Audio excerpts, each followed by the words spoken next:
This is my Physics Lab 1 constant motion in one direction. We want to compare the computer model of a ball rolling with a constant velocity to the observed motion of a ball rolling with a constant velocity. There's general agreement between the two, but this is subject to some constraints. To collect data on the observed motion, we videoed a rolling soccer ball. We tried to get its motion to be as close to constant as possible. And there you can see a video of the ball rolling towards the left along the negative x-axis. This shows the experimental setup, including a ball, a launching ramp, and a level. It's a level close-up of the level and shows that the surface is not quite level, but sloping upwards slightly in the direction of the motion. The calibration was done using the carpenter's level, which is 40.4 centimeters long. This was in Tracker. BlackBerry Playbook was used to capture the video. Tracker reported a frame rate of 29.97 frames per second and a delta T of 0.033 seconds. The observation time was started at 0. The ending time was at 0.567 seconds. The ball's initial position and the ball's final position are given.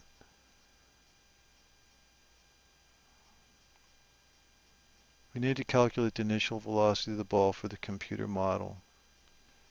So this shows the initial of how we calculated the initial velocity.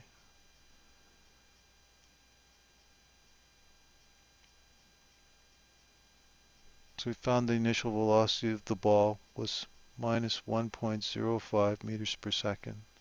So the ball is traveling in the negative x direction at 1.5 meters per second. We have to explain the observed motion with physics. Here we do this with a mathematical computer model based on Newton's second law. The model should predict the motion is constant, given the constraint we have imposed on it.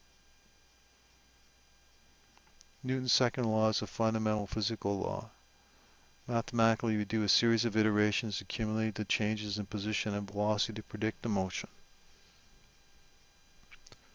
But we want the computer model to predict motion at a constant velocity and a constant direction along in a constant direction along the x-axis. From the equation, we can see that this condition can be modeled by letting f net equal 0, since time must evolve and the ball must have mass. This is the assumption. Later we will see how well the model predicts the observed motion. Notice that since f net is equal 0, mass no longer plays a part in the model. V final equals V initial is the new equation. Here I'm showing some of the parameters changed in the Python code. The mass of the ball was 0.456 kilograms. The ball's initial position, the ball's initial velocity, and the initial time set to 0. The delta t, or the time step for the model, was left at 0.01 as explained in the lecture. The net force was set to 0, so this is how we get the constraint of constant motion. Evaluation. Here we give a comparison of the predicted motion to the observed motion. We have to evaluate how well our model predicted the observed motion. We use a graph to do that. Initial points on the graph were given by the initial conditions. So here we see the graph of the two motions.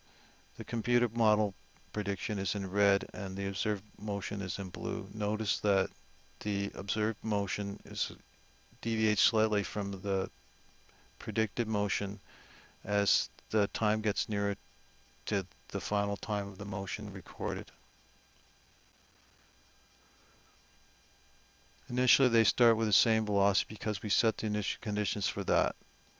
As time evolves, though, it is clear the slope of the blue line is greater than the red line. Thus, the observed velocity is greater than the predicted velocity. Just another look at the graph, you can see that pretty clearly.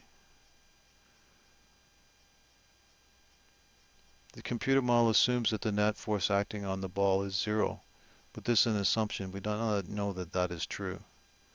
Observed motion shows the ball has a slightly greater speed on average than the model predicts. What does it mean? The surface was not quite level and slanted slightly against the direction of motion, thus there was probably a force in the ball due to gravity. There was a slight wind in the direction of motion, causing a force that aided the motion. To these, the small forces of friction and air drag can be added. The sum of the forces on the net of the ball, or the net force, was not zero, and the force was probably not constant. This result on the average of the ball was observed to have a slightly greater velocity than was predicted. How would results change if coordinate axes were flipped? Since velocity is a vector, the magnitude and speed of the ball would be the same. Since the velocity is represented on a graph by the slope of the line, the lines would have a positive slope and the data would appear in the first quadrant. Choosing a smaller ball and rolling it on a more level surface in an enclosed area probably would show a better agreement between the observed and predicted data. Thank you for watching my report and evaluating it. Best wishes.